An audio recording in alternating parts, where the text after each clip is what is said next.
Hi, welcome back to my review series for Wandavision. I'm Michael Otto, and we're doing episode 5. So you're saying the universe created a sitcom starring two Avengers?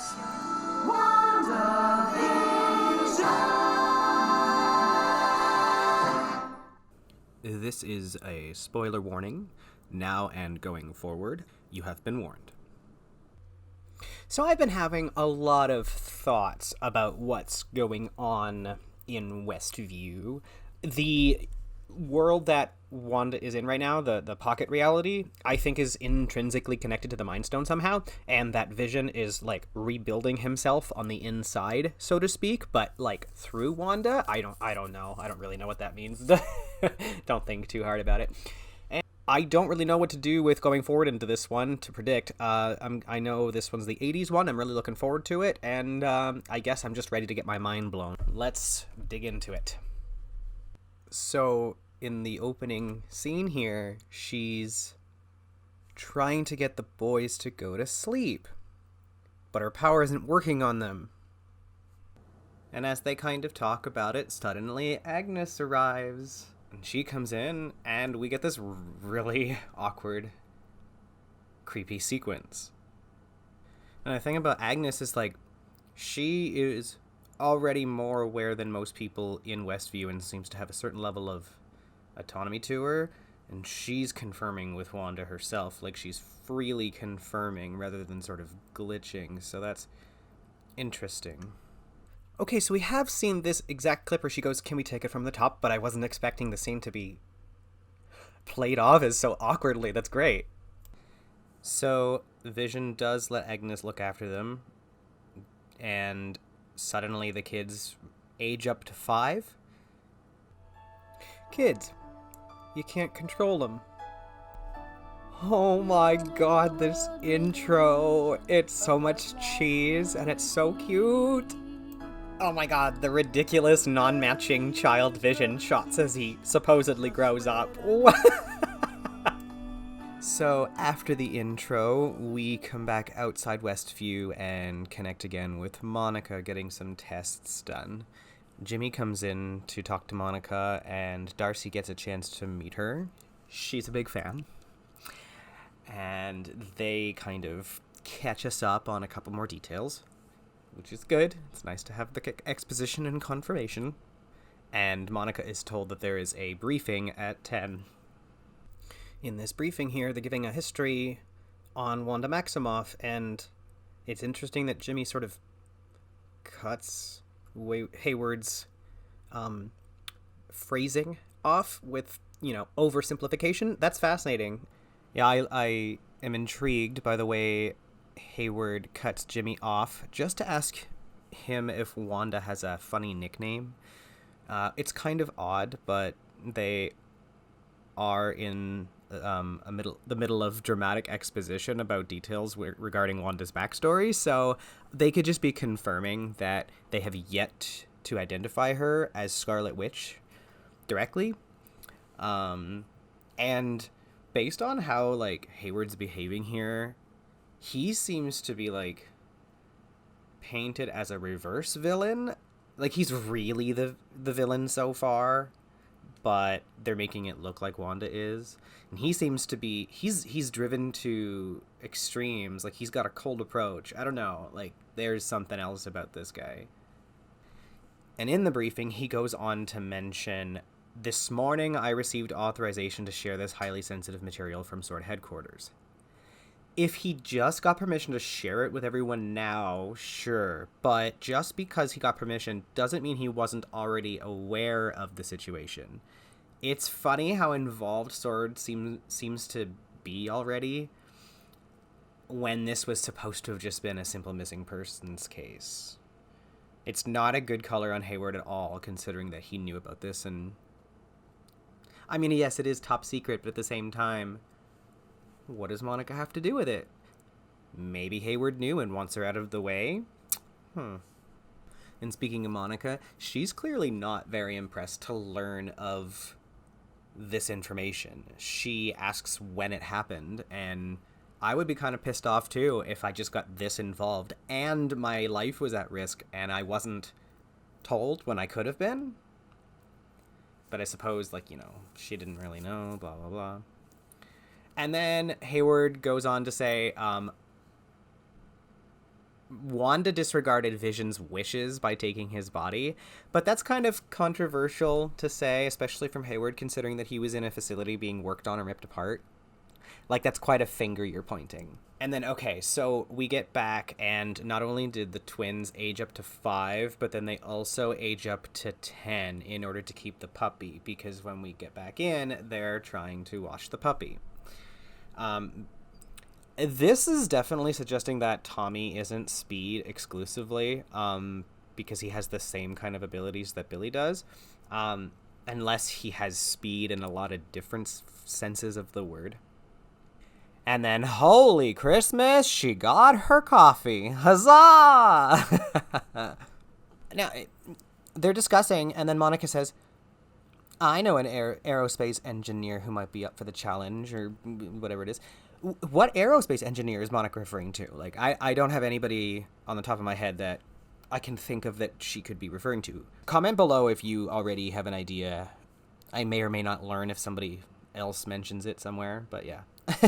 And then they're talking further about Wanda and Thanos. I'm very amused by them sort of bickering back and forth about who could have done better in Endgame, like just like we talk about it. Captain Marvel or Wanda? Civil War, no. But yeah, Monica seems pretty touchy about Captain Marvel, the mention of Captain Marvel. And then Darcy and Jimmy also exchange looks, confirming that they noted the same thing. So, why would Monica have any sort of hard feelings about Captain Marvel? So we go back to Vision's work, and he's at work with Norm setting up computers and email. And they're making little jokes and one-liners about email, like, we're getting a letter opener. We're not going to need that. This is cutting edge as it is. And then they open the email, and then it happens to be about sword. So there's cutting edge. There's a little, it's deep. It cuts deep. No.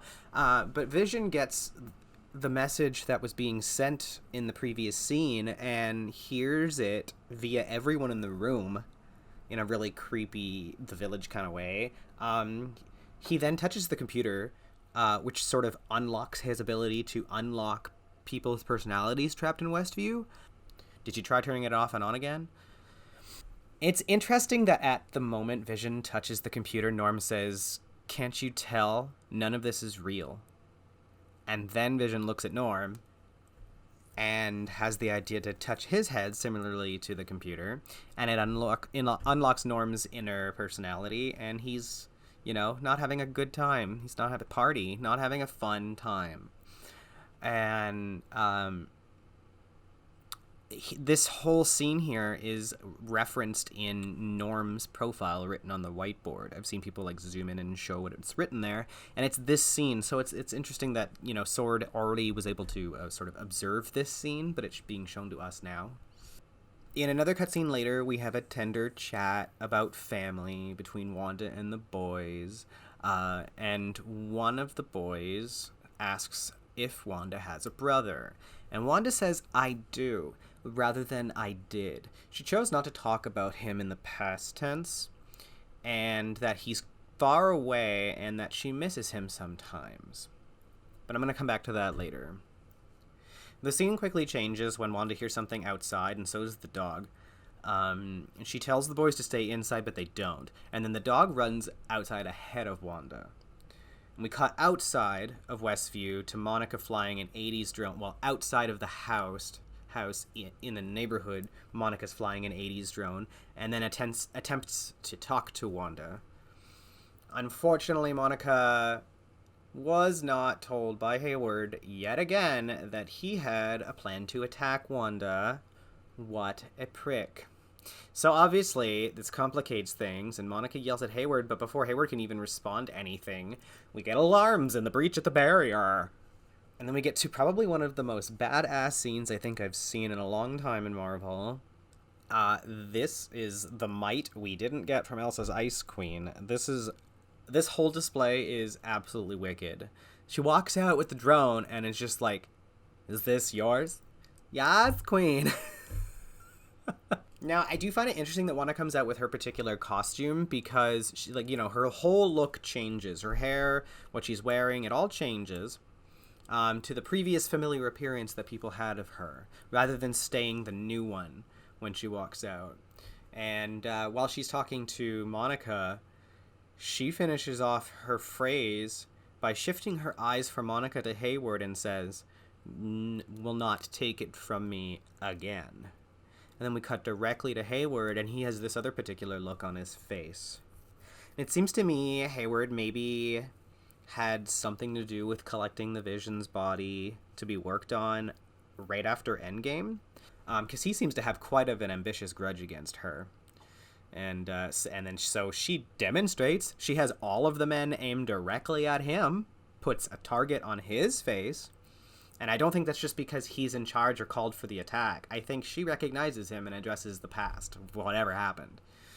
And then Wanda goes to leave, and what she does here is, I assume, is add a layer of defense to her wall, maybe a repel effect, like burning or shocking or something. I don't know. We've only seen an effect of that vehicle in the future.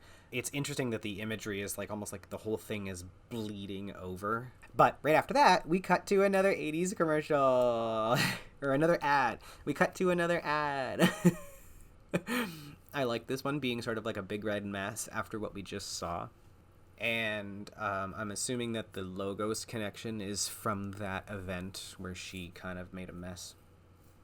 And so we come back, and the kids are looking for the dog because it has gone missing, and they run into the mailman, and this time the mailman's really creepy. I'm just gonna leave it at that. Just gonna leave it there. Just gonna observe it, leave it there.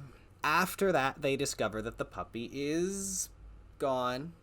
Agnes has it wrapped up, and the twins immediately want to age up and move past the feelings, and Wanda tells them not to. She explained to them about it, refuses to bring him back even though they ask her to. But they ask Wanda to bring the dog back to life, and Agnes sounds quite genuinely concerned when she goes, "You can do that?" I'm not sure if that's, like, if she's supposed to say it, like, part of the script, or if she really means it. But considering how aware she's displayed that she is, that seemed like a genuine question. And Wanda says some things are forever. And when she does, it cuts to Agnes sighing in relief. So, like, I know Agnes is kind of scared of Wanda, but, like, what is she really scared of? Now, afterward, we get this scene that Vision comes home after work and starts talking to Wanda and directly confronts her about what's going on, because he's had enough confirmation and he needs answers, and we want answers, so I'm glad he confronts her, and he does so really respectfully. He just kind of like calls her out on it, and she kind of is like pulls a dick move. Like, he confronts her and says, "You can't control me like you control them," and she goes, "Oh, can't I?" and tries to roll the credits. That's not nice. Like, that's a dick move, Wanda. Wow. So they have a few words, and they kind of nearly face off, and Vision gets really upset, and he displays a lot of fear. And then Wanda calms him down a little bit by questioning his behavior, and then she says, "I don't know how all of this started." And we get a little, like, this is quite a moment. I was so ready for, like, some more concrete answers, and then we get totally side-checked by a distraction. We get this big sitcom-style reveal of someone at the door, with Wanda reacting to Quicksilver Pietro Maximoff. And from the back, it's a convincing look that it's Aaron Taylor Johnson's Pietro, but we cut to the front to reveal Evan Peters' Pietro from the X-Men, the Fox X-Men franchise. That certainly was a reveal. I'm just kind of confused and like, oh, haha, okay, that happened. That's where I'm at. He says, "Long lost bro get to squeeze his stinking sister or to death or what?" Which, with a track record of phrases with many meanings in this show. Squeeze your sister to death or what? Could be saying something. Like, that's a loaded gun immediately. Now, previously I was mentioning that Wanda said, I do have a brother in the present tense. So this is an interesting twist, right? Because she says, I do have a brother, rather than honestly saying she no longer does. And wouldn't you know it, he does turn up. Yeah, so she does say, I do have a brother. She doesn't say the past tense, she says it in the present tense. And I don't know who is listening around her or who decided to recast Pietro, as they say, but somebody is showing up as Pietro. And it is Evan Peters, but it is somebody in this universe that we technically don't know. So we don't exactly know who Pietro really is here. Even though we do have obviously like a crossover reference. It's so meta. They're being so meta. But then when Pietro walks in, too, Vision is also not hiding what he looks like. He didn't conceal himself. And Pietro looks at him and says, who's the popsicle? Well, considering the Vision is dead, it's funny that he asks that. I don't think he's just alluding to his unusual color. I think he's like, you know, Vision is dead. Can he see that he's dead? Is he somebody who doesn't have that? Because he's, like, acting confused. I don't know if that's part of the... I don't know. I don't know. I don't know, that's where they left us, so... Thanks so much for listening. If you enjoyed, please leave me a like and subscribe for more content from me. Come back next week for the next episode review. I'm Michael Otto. Have a great week. Back to you in the studio, Ron.